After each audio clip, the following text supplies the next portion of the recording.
Aqui para a gente fazer a nossa transição com o nosso entrevistado, o advogado Marcos Moreira, para falar, para nos ajudar a entender, repito, com o olhar jurídico, com o olhar do direito, como fica essa questão de São Caetano, essa questão de Mauá, dentro do que é possível e, claro, o que pode ou não nesse período de pré-campanha, porque tudo isso a gente está falando na esteira da política, e eu até disse nos últimos dias que eu gostaria de vir aqui para estar prestando informações de pautas positivas. Não pode esquecer que a gente está em contagem regressiva para a eleição do próximo mês de outubro. Vamos escolher deputado estadual, deputado federal, 2 senadores, governador, presidente da República, e nada mais importante e oportuno do que ter a conscientização, e toda essa busca de informações nos ajuda nesse sentido. É a gente ter o grau de busca de informação, saber separar, filtrar, excluir as fake news e, da mesma forma, saber pesquisar o dia a dia, a biografia, o currículo dos candidatos. Doutor Marcos Moreira, boa noite. Obrigado pela gentileza da entrevista. Boa noite, meu amigo. Boa noite a toda a equipe técnica. Boa noite aos internautas, a todo mundo que está nos acompanhando agora. É um prazer, uma satisfação poder estar aqui batendo esse papo com vocês. Bom, primeiramente, falando dessa história de São Caetano, doutor Marcos. Como eu disse inicialmente, a vinda do doutor Marcos Moreira já estava prevista antes mesmo. O único foco seria o que pode ou não na pré-campanha, campanha, mas tendo em vista os últimos episódios, nós vamos aqui esclarecer do ponto de vista jurídico, até porque tem um respeito entre os colegas e, claro, o doutor Marcos não está no caso, mas dentro do olhar jurídico, dentro do olhar do direito, o que as teses dizem. Doutor Marcos, a pergunta que eu mais ouvi hoje, e até como leigo a gente faz, bom, se houve o pedido de cassação do vereador de São Paulo, porque ele recebeu uma doação irregular, e essa doação ilegal também aparece na campanha do prefeito Aurílio e na campanha de outros 2 candidatos a vereador, um deles, por sinal, no exercício do mandato agora, esse pedido de cassação de São Paulo vai acontecer para o prefeito Aurílio e também para o vereador? Bom, na verdade, nós temos que analisar a questão de um ponto de vista estritamente legal, jurídico, que diz o seguinte: o fato de ter ocorrido uma doação ilegal e perpassado por outro candidato, não há a extensão direta dessa inelegibilidade. Penso que cada um deve ter, até por respeito ao devido processo legal, deve ser oportunizado a ele que se defenda, que se explique, etc. Não há, ao meu modo de ver, não há a inelegibilidade ou qualquer outro tipo de sanção por arrastamento, vamos dizer assim. Em virtude desse ilícito, não macula a priori, necessariamente, a uma outra candidatura. Ou seja, cada caso tem que ser avaliado com as suas realidades e particularidades. Exatamente. O que pode acontecer, e presumo que se não há, certamente irá acontecer, é isto servir de start para um novo processo investigatório, desta feita aí sim voltado para as pessoas aqui do ABC, se é que não existe, porque a informação que se tem é que existe um processo, existe inclusive que teria sido à época, segundo a imprensa, movido pelo MDB, do ex-prefeito Paulo Pinheiro, e que teria supostamente desistido na condução ou da autoria, da manutenção desse processo, e que, pela legislação, o MP pode assumir a titularidade da ação e este, sim, perseguir. Sem saber o que existe de fato nos autos, é muito difícil emitir qualquer espécie de palpite que o seja. Mas a verdade é que, assim, esquecendo os protagonistas ou despersonificando, o fato é, existe uma doação que extrapola em muito a capacidade do doador em absoluta e frontal discrepância do que dispõe a legislação. Portanto, esse fato me parece que, de per si, já seria suficiente, ou já é suficiente, para dar o start na persecução para a análise do caso. Como a gente viu, doutor, nós somos no local, claramente ela não teria condições de fazer essa doação, inclusive nem conhece nenhum dos 4 citados, nem o vereador de São Paulo, Camilo Cristóforo, nem o prefeito de São Caetano Auríquio, nem o vereador agora no exercício do mandato, Roberto Barbato, e nem o suplente, o Irineu Venciguela. Eu diria que, no mínimo, os indícios são muito fortes. Então, já há, pelo menos a priori, elementos suficientes para deflagrar, seja uma ação de investigação judicial eleitoral, seja um inquérito perante a Polícia Federal, enfim. De acordo com os relatos, já há elementos suficientes para tanto. Bom, em isso ocorrendo, quais são as consequências que isso pode advir? Teve gente na rede social hoje de São Caetano falando, já vai ter nova eleição.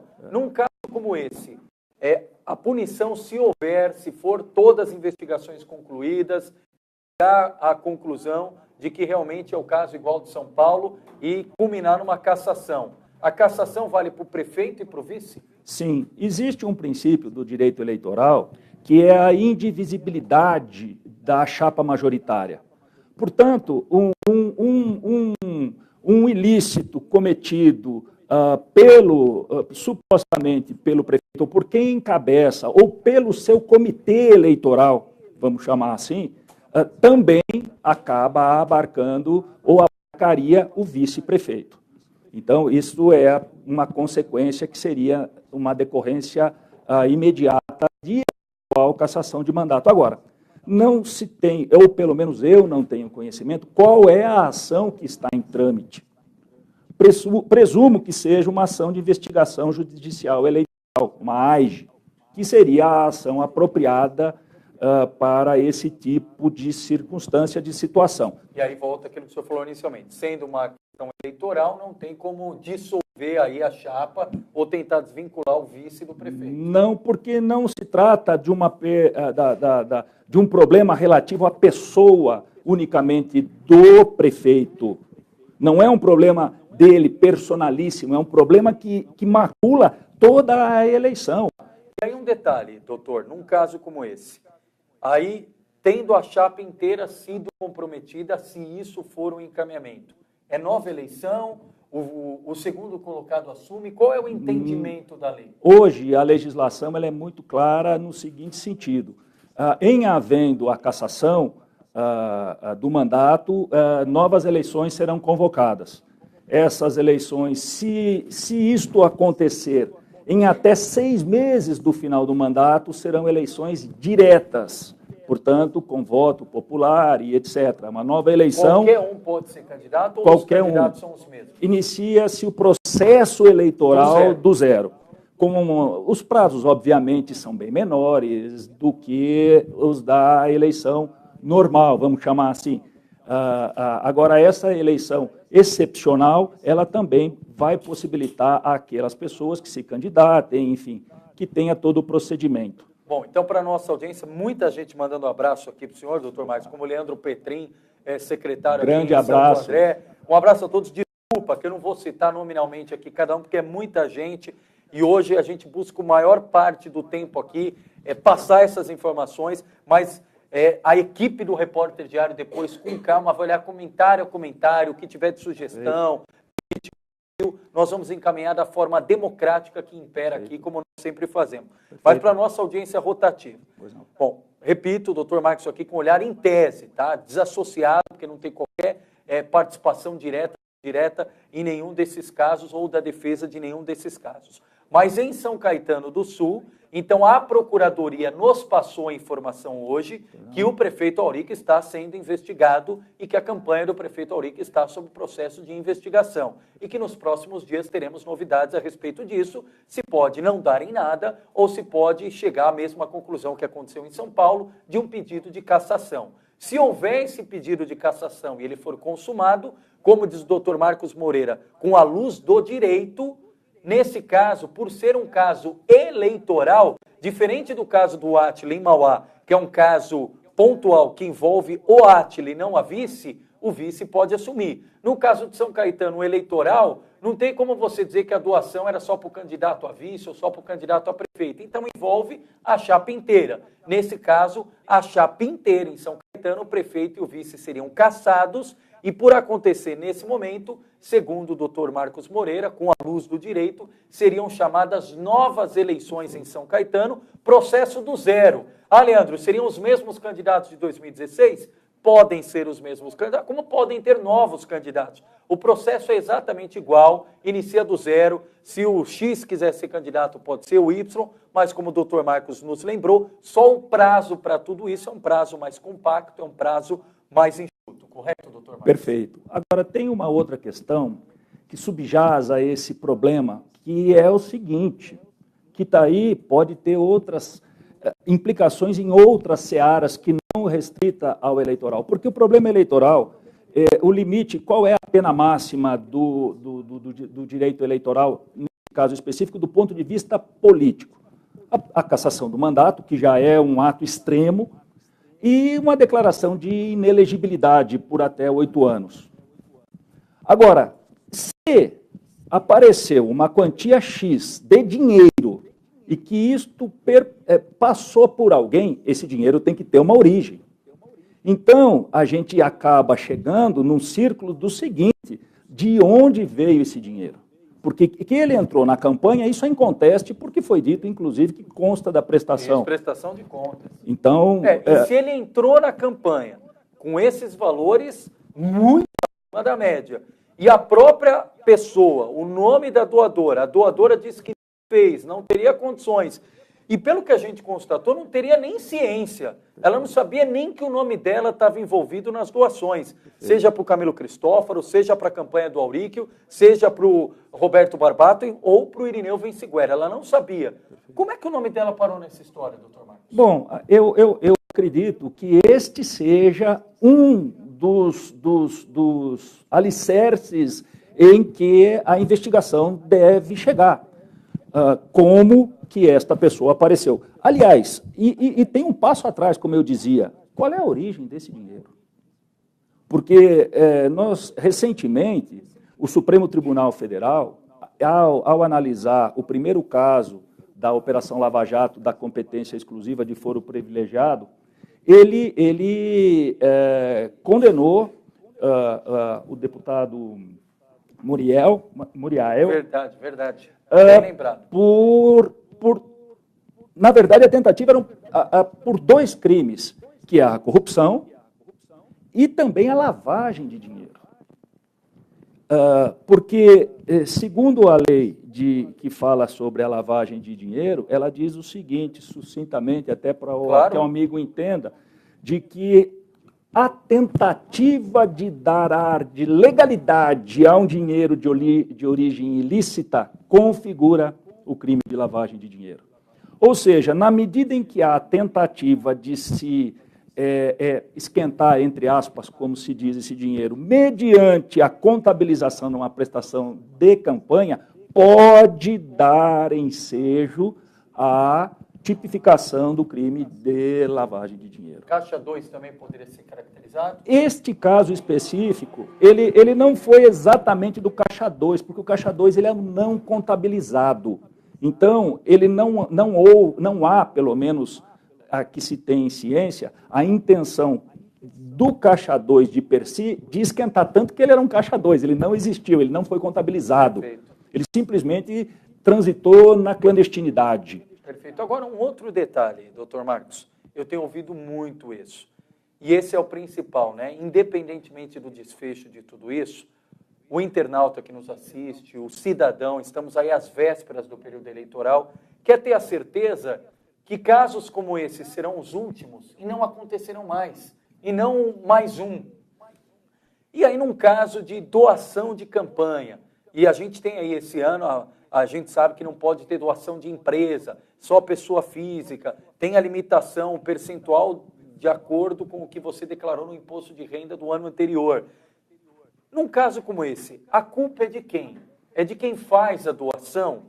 Ou a culpa é do candidato? Mas aí o candidato ele faz o quê? Ele tem que perguntar para cada um de onde vem o dinheiro, Qual que deve ser o procedimento para a gente não ter problema nem por parte de quem doa e nem por parte de quem recebe? Olha, é muito difícil, porque não existe uma regra absoluta para esse tipo de indagação.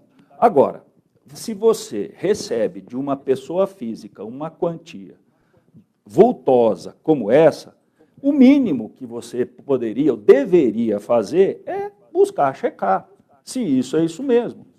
Se você teria métodos, inclusive, antes de você gastar esse dinheiro que é na sua campanha, poderia verificar da legalidade, da procedência. Vou até pedir, Carlos Carvalho, se for possível, até o final do programa, se a gente conseguir informação, senão a gente dá ao longo do... O total que o Auríquio recebeu de doação na campanha de 2016. Para a gente ter ideia exatamente disso que o Dr. Marcos Moreira está dizendo, porque uma coisa é o seguinte, é você ter ali 1 milhão na sua campanha e você falou, olha, eu não sei qual a origem desses R$50, eu não vou perguntar dos R$10. Agora, uma única doadora chega para você e fala que vai doar 293 mil para a sua campanha, sendo que não é sua parente, não é alguém que não com você, não é alguém que te conhece, já dizia no interior, doutor Marcos, quando a esmola é demais, o santo desconfia.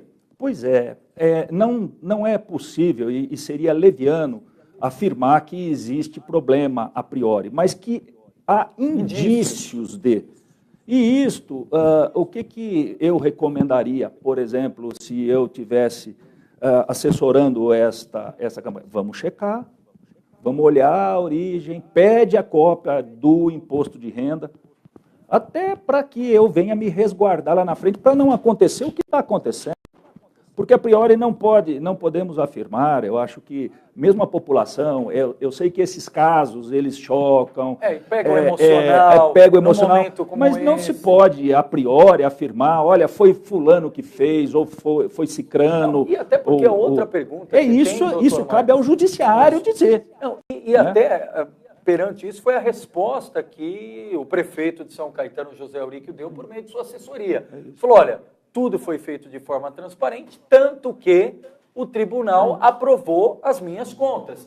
Tem algum caso do tribunal aprovar e deixar passar alguma irregularidade? Isso pode acontecer, doutor Marcos? Olha, existe o clássico episódio da ex-presidente Dilma Rousseff.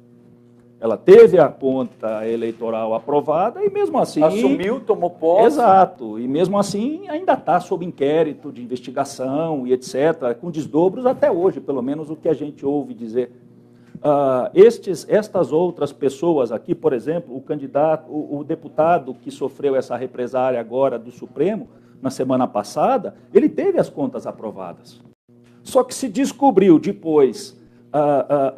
decorrente de um processo de que aquilo não era real, não era verdade, porque a aprovação das contas, ela é de natureza eminentemente contábil e formal.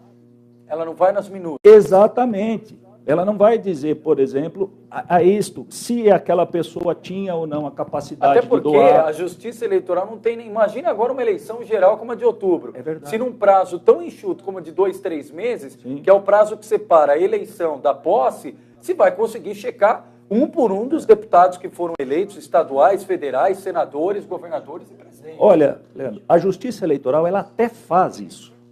Só que ela faz a partir de comprovantes, ela faz a partir de documentos. Então, a priori, ela não tem por que, a priori, desconfiar de uma nota, ou desconfiar de um determinado valor, ou desconfiar de um determinado recibo eleitoral. Isso tudo pode vir a ser o objeto de apuração, quando houver indícios que determinem tais providências. E a gente perguntou, doutor Marcos, o Carlos Carvalho, rapidamente já checando aqui. Pois não, Carlos, você tem informação qual foi o total de doação obtida pela campanha do Auríquio em São Caetano em outubro de 2016? Sim, Leandro, através do site do Tribunal Superior Eleitoral, o sistema que foi realizado para o ano de 2016, o prefeito José Auríquio Júnior, em sua campanha, recebeu R$ 1.576.000, sendo que 91% desse valor de pessoas físicas, 1,6% de doação de partidos e o restante de recursos próprios do prefeito. Só para lembrar que tanto a Maria Alzira quanto a Ana Maria, elas são responsáveis por 1/3, cerca de 1/3 desse montante. Elas são as duas principais doadoras do prefeito José Aurico Júnior. Ou seja, para a gente arredondar aqui o cálculo, 1.500.000 de doações, recursos à campanha do prefeito Aurico em 2016, na época candidato. 20% desse valor, praticamente, só da Ana Maria Comparini. Ou seja, se está num momento de campanha, tem a estrutura jurídica, financeira, sabe como é prestação de contas, alguém chega e fala que vai te fazer uma doação com esse tamanho, minimamente tem que chegar, né, doutor Marcos? Eu diria também que cautela e caldo de galinha não faz mal a ninguém.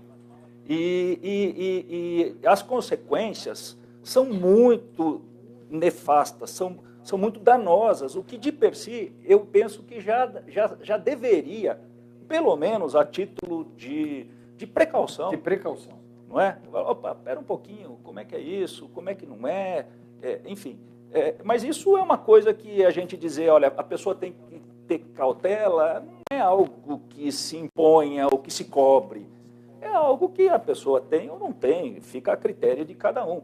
Então, aí, enfim, mas eu penso que deste caso pode advir esse desdobro, tanto do ponto de vista criminal, quanto do ponto de vista, depois, pecuniário, porque, veja, quem doou, à época, a legislação previa multa de 5 a 10 vezes o valor que suplementou a sua capacidade contributiva.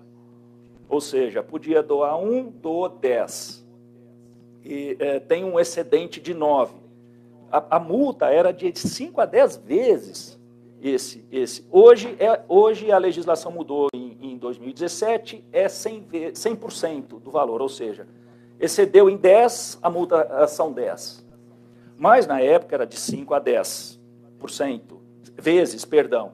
Então imagina que essa pessoa ela poderia ter doado, sei lá, pelo que vocês estão me dizendo, 10 ou 20 mil ou 30 mil e doou 300, ela tem um excedente de 200 e poucos mil reais. Imagine que ela seja condenada ou haja aplicação de multa, ou mais baixo, em 5 vezes, R$1 milhão. A senhora vai ter R$1 milhão, ela vai ter o nome inscrito no CADIM, ela vai sofrer uma execução, os bens dela vão responder por aquilo, se é que os tem, e se não tem, vai viver o resto da vida devendo. E se descobrir que o nome dela foi colocado nessa história por alguém, que ela serviu de laranja, quem paga a história? Bom, aí, meu amigo, aí eu penso que a encrenca fica um pouco maior. Pior. Porque ela foi vítima. Então, se hipoteticamente alguém tem o nome usado, esta pessoa foi vítima, né? Numa falsidade ideológica, enfim, eu não sei exatamente qual é a figura penal, que não me atrevo a militar nessa área. Mas, de qualquer forma, ela foi vítima. Então, ela não pode ser, por óbvio, ela não pode sofrer qualquer espécie de represália. Só sobre a lei, doutor Marcos Moreira, o Vlamir Bernardes aqui fala o seguinte: a lei eleitoral apenas define punição aos que doarem acima do limite, que antes era 10% do imposto de renda declarado no ano anterior. E ele sugere aqui, a lei precisa de uma emenda para que o recebedor da doação também fiscalize. O senhor concorda? Na verdade, se a gente for pensar que a pessoa que doou, ela vai sofrer uma cominação de natureza pecuniária, ou seja, ela vai pagar multa. Agora, o beneficiário vai perder o mandato, ele vai se tornar inelegível. Então, eu penso que, do ponto de vista do político, isso é quase que uma pena de morte. Então, assim, me parece, claro, com todo respeito à observação do colega, do internauta, eu até entendo a indignação que as pessoas têm, mas de fato, há uma penalidade, e é gravosa, gente. A gente tem que ter em mente o seguinte: não é uma normalidade esse excesso de pôr e tirar candidatos dos cargos, de se cancelar, de se caçar, de se punir. Isso não é em que pese nós estamos passando. É uma exceção, não é? Isto é exceção, nós não podemos nos acostumar com isso. Veja a instabilidade que teve desde lá do Collor, depois com o processo da presidenta Dilma, enfim, isso cria uma instabilidade, é um atentado à democracia. Isso é um vilipêndio à democracia.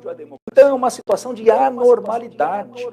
O que eu acho, e aí é um achismo puro, não é um entendimento, que as coisas tendem a tomar outros rumos, diferentemente dos que eram praticados. E não adianta dizer o que era. O passado serve de lição para o futuro. Esse feedback ele só serve para nos nutrir para o futuro. Não adianta. E do ponto de vista do direito também, a gente sabe, em Mauá, mais ainda os ânimos aflorados, há 30 dias, essa instabilidade, fica prefeito, não fica, a vice vai permanecer, a licença vai poder continuar, não vai ter que mudar a lei orgânica. Do ponto de vista do direito, tem prazo, por exemplo, para o ministro, no caso Gilmar Mendes, conceder o habeas corpus? Porque há muito tempo eu escuto, é hoje, e vão se passando os dias e nada de sair essa decisão. Tem um prazo, chama atenção, como é que o senhor analisa isso? Olha, como eu disse, eu não me atrevo a militar na seara criminal, não é algo que eu tenha muita afinidade, mas em algum momento isso vai ter que ser, e não pode ser, porque é réu preso, é habeas corpus, enfim. A legislação ela coloca como prioritária esse tipo de ação. Então, não é algo que deva demandar, assim, penso eu, uma dilação muito maior. O que eu penso, e aí vai a minha opinião pessoal em relação a isso, sem entrar no mérito da pessoa, do que for, está havendo um excesso de prisões preventivas. Nós estamos agora em um momento muito complicado, porque está se prendendo para investigar. Tem gente falando que a prisão preventiva ou temporária está substituindo a condução coercitiva. Então, a própria condução coercitiva pode estar com os dias contados, a depender de como o Supremo Tribunal Federal vai se manifestar sobre ela, porque eu me lembro da época em que a gente estudava, ou eu estudei, ainda que en passant, a matéria, a condução coercitiva era assim, esgotados os meios legais, e aí sim a testemunha não comparecesse, porque lembra-se, a testemunha, ou quem quer que seja, que era conduzido coercitivamente, ele é conduzido coercitivamente, não porque ele fez ou deixou de fazer alguma coisa, é porque ele deixou de comparecer ao judiciário e ele tem o dever de comparecer ao judiciário. A testemunha é uma ferramenta do processo, ele é um auxiliar do processo judicial e, portanto, é o Estado judicante que o convoca. E se ele se recusar aí sim ele seria conduzido coercitivamente. E não simplesmente, olha, sem intimação, olha, eu iria espontaneamente, por exemplo, não precisa dessa violência, vamos pensar assim. E mais, a prisão preventiva ou a prisão temporária, não sou um expert no assunto, se o meu amigo doutor Toron estiver vendo, que me desculpe. Um abraço ao doutor Toron. Um abraço. Isso é matéria para ele, mas eu penso que está havendo uma exacerbação com esse tipo de medida. E aí o que acontece? O judiciário, por sua vez, ele vai se acautelando com esse tipo de coisa, enfim. Eu penso que cria um clima geral de instabilidade que não é bom. Ele cria instabilidade, sim. Dizer que aqui no país está tudo 100%, está tudo dentro da normalidade, não é real, isso não é real. Haja vista esse sem fim de inquéritos, não que não se deva investigar, eu penso que sim, mas hoje em determinados segmentos diz assim, olha, fulano bateu o carro tal, e ninguém foi preso. Pô, calma, a prisão ela é resultado de um processo. Ela tem que ter fundamento para você tolher a liberdade de alguém. Isso é uma garantia constitucional fundamental. Isso está nos direitos fundamentais do homem e do cidadão. Então, é uma coisa inerente ao ser humano. O que eu digo, e faço questão de enfatizar, não é ser contra ou a favor que se puna, pelo amor de Deus, ninguém é contra. Mas existem os meios legais. E na medida em que você acaba se utilizando demais, ou talvez de uma certa forma, e aí é uma crítica pessoal, em alguns casos de forma indevida, você acaba banalizando o Instituto. Feito. Então, isso não é bom. E, doutor Marcos, ainda na esteira do que a gente falou aí dessa contagem regressiva, período de campanha oficial mais curto, 45 dias, mas tem uma pré-campanha maior. E aí eu tenho ouvido de muita, olha, na pré-campanha pode tudo, menos pedir voto. Mas o que é esse pode tudo, doutor Marcos? O que, por exemplo, o morador, o eleitor, o cidadão pode se deparar nesse momento até o dia 16 de agosto? Bom, a pré-campanha, na verdade, ela nasceu juridicamente, de fato, a partir de 2015. Porque até então, até a primeira mudança que se ensejou em 2015, todos aqueles atos que antecediam o período da campanha eram tidos ou eram vistos como campanha antecipada e, portanto, sujeito a penalização, que varia de multa, em casos extremos até a configuração de multa, coisa que o vale. Então, a partir daí, o que aconteceu? Eu penso que o legislador ele fez, como eu diria, uma pizza meia calabresa, meia mussarela, porque encurtou pela metade o período eleitoral. Ok, esse encurtamento do período eleitoral, de uma certa forma, aliás, diretamente, ele beneficia quem já está do cargo, ou aquelas pessoas que disputam, que de uma certa forma eles têm acesso às pessoas, são pessoas que têm mídia, são pessoas que têm grupos já consolidados. Então, isso há uma disparidade de armas, que a gente chama, ou seja, aquela pessoa que quer se lançar, que quer iniciar e etc., não teria condição de competir em igualdade de condições com essa pessoa que já estaria na posse do seu mandato, com estrutura, com mídia, enfim, ou seria uma forma de perpetuação de determinados mandatos já dos eleitos, né? Ou seja, eles estariam em disparidade. E aí regulamentou a chamada pré-campanha, agora ela passou a existir, porque antes, de fato, não havia como se falar em pré-campanha.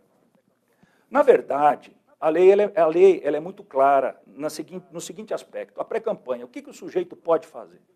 Ele pode fazer reuniões, ele pode participar de até debates, ele pode participar de eventos nas redes sociais, ele pode ter o seu site, ele pode divulgar as suas ideias, ele pode se dizer pré-candidato, ele pode arregimentar apoiadores, ele pode buscar outros apoios políticos, ele pode enaltecer as suas qualidades pessoais. Ele pode falar, se eu vier a ser eleito, eu vou fazer isso, isso e aquilo. Então, aí é que a gente começa já a dizer o seguinte, e a explicação é simples.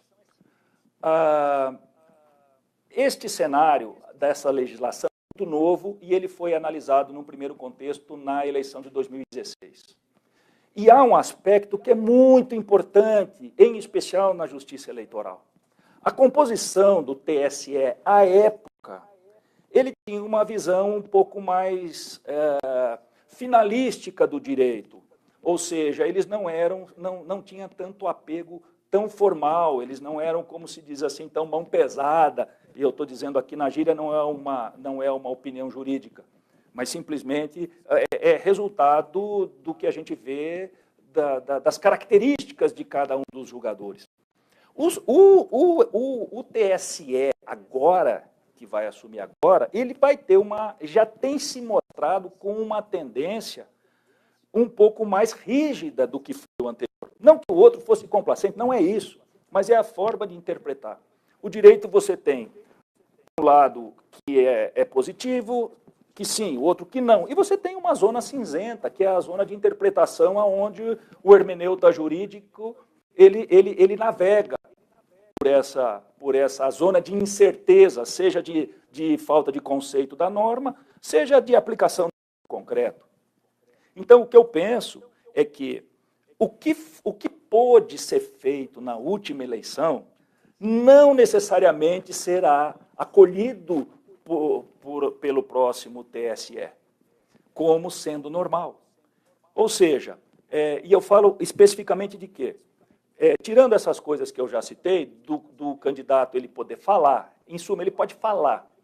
Outra coisa que é importante, ele pode interagir com as pessoas, ele pode se dizer pré-candidato, ele não pode pedir voto. Até então, a leitura era, se não houver o pedido expresso, vote em mim, não configuraria. Okay.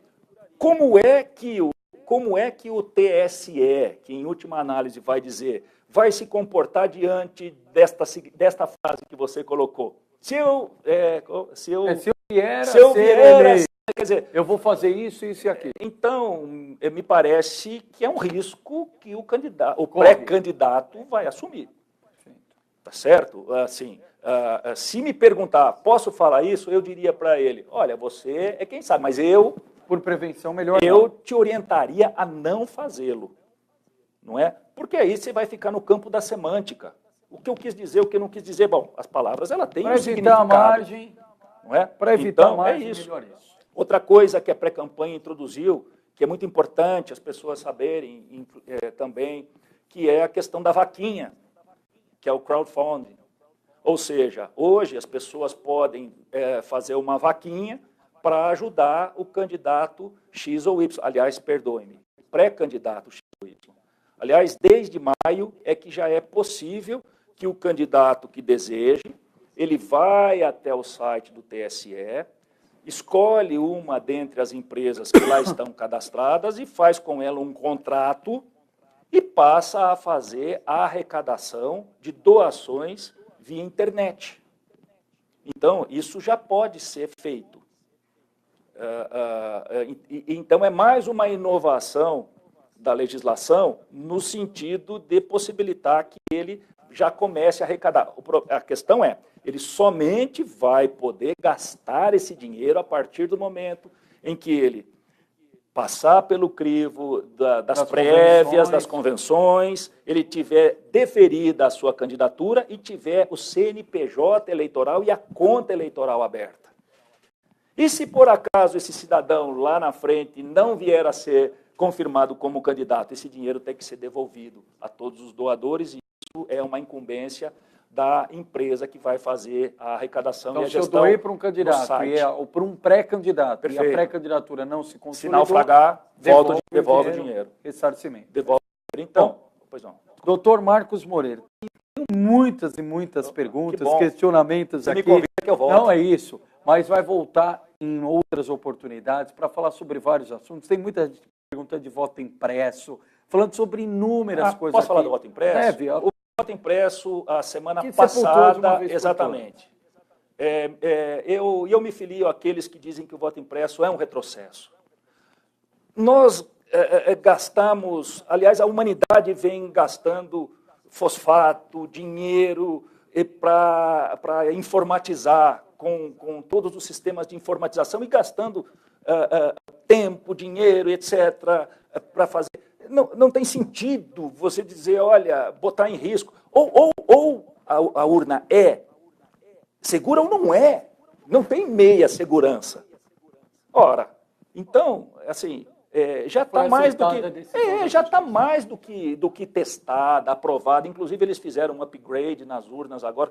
E outra, eu já trabalhei em eleições. Se a pessoa tiver a paciência, você tem condição de checar a urna desde o momento em que ela é aberta no cartório eleitoral. Porque toda e qualquer movimentação que é feita pela urna gera um log. E você pode pegar esse acompanhamento, todo o ITER da urna, você pode rastrear toda ela. Se ela ligar ou desligar, aparece. Quantos votos tiveram lá dentro? Aparece. A zerésima foi expedida? Aparece. Que horas expediu? Aparece. Que horas desligou? Aparece. Quantos votaram, quantos não votaram? Já a que carga do programa. Já que estamos aqui no Facebook, também rapidamente, uma dúvida aqui dessa entrevista de hoje, doutor Marcos, teremos outras. Perguntam aqui em relação a impulsionar no Facebook publicação de pré-candidato. Então, o Leandro Amaral é pré-candidato. Aí eu vou lá, faço uma publicação e eu mesmo vou e impulsiono. Pode?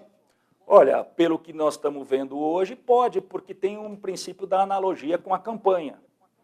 Ou seja, tem que prestar atenção no conteúdo. Agora, tem um detalhe que é importante, um alerta aos pré-candidatos. A par da campanha eleitoral ou da publicidade, existe o gasto de campanha, e era aí que eu ia chegar. A pré-campanha não autoriza gasto, aliás, autoriza. Ela diz o seguinte, que as despesas para as reuniões, etc., serão pagas pelos partidos políticos. Porque não há prestação de contas da pré-campanha.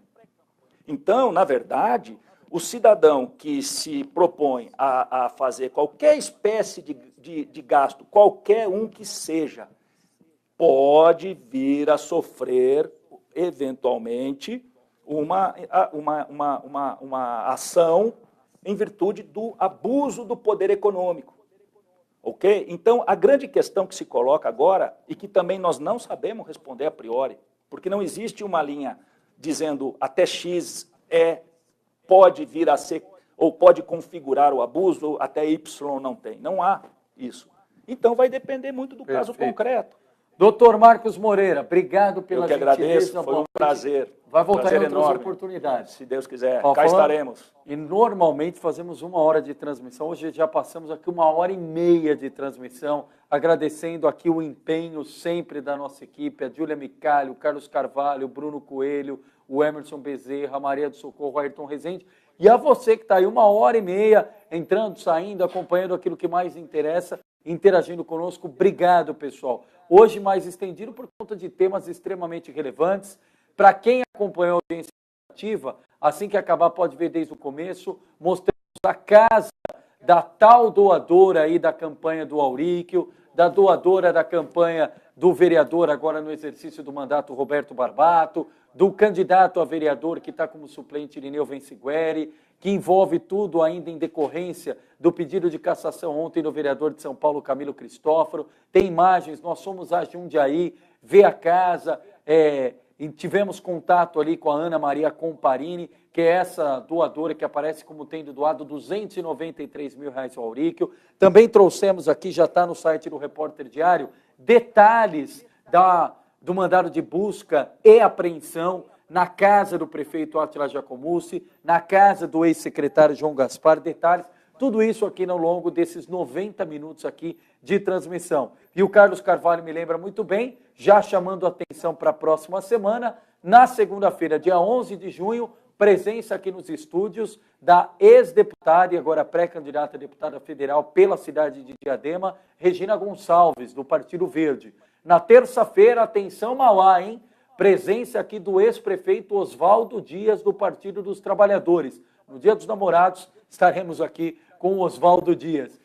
Lembrando que já tivemos aqui a presença do Israel Aleixo representando a gestão do Átila, a presença do Donizete Braga, a presença do Orozco, a prefeita Laís foi convidada, a Vanessa Damo convidada, e na quarta-feira da próxima semana, dia 13 de junho, para quem é cristão, católico, dia de Santo Antônio, Santo Casamenteiro, a presença em nossos estúdios, numa edição especial, o prefeito de Santo André, Paulo Serra, para fazer a prestação de contas do mandato, falar da gestão de Santo André, para você ver, é PV, é PT, é PSDB, o espaço aqui é apartidário, mas não somos apolítico, porque não tem outra maneira, outra ferramenta de transformar a vida das pessoas que não passa pela política. Obrigado, pessoal, pela atenção. Curtam, comentem, compartilhem o Dia a Dia do Repórter Diário. Boa noite, até a próxima.